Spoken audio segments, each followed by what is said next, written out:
On his campaign trail, Trump had said U.S. cities are riddled with crime and often cited Chicago as an example. He brought up Chicago's gun violence again Tuesday. Last year in Chicago, 4,368 people were shot.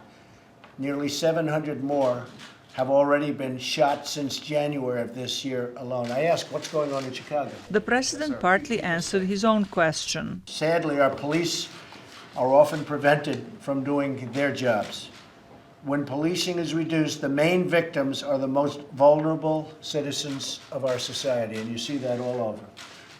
In too many of our communities, violent crime is on the rise, and in too many places, our citizens have not been safe for a very, very long time. During the run-up to the election, police in many cities were criticized for what many saw as discrimination against black communities.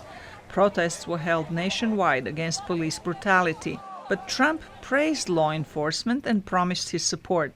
In response, the National Police Union, which represents more than 330,000 officers, endorsed him for president. It's just a real pleasure to have a president in the White House that cares about law enforcement's major concerns. Chuck Canterbury, the head of the National Police Union, said the meeting at the White House focused on fighting America's drug problem and violent crime.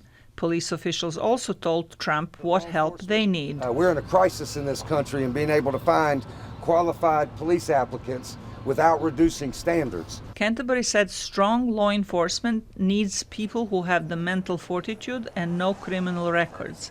And with the rising number of attacks on police, such candidates are short in supply.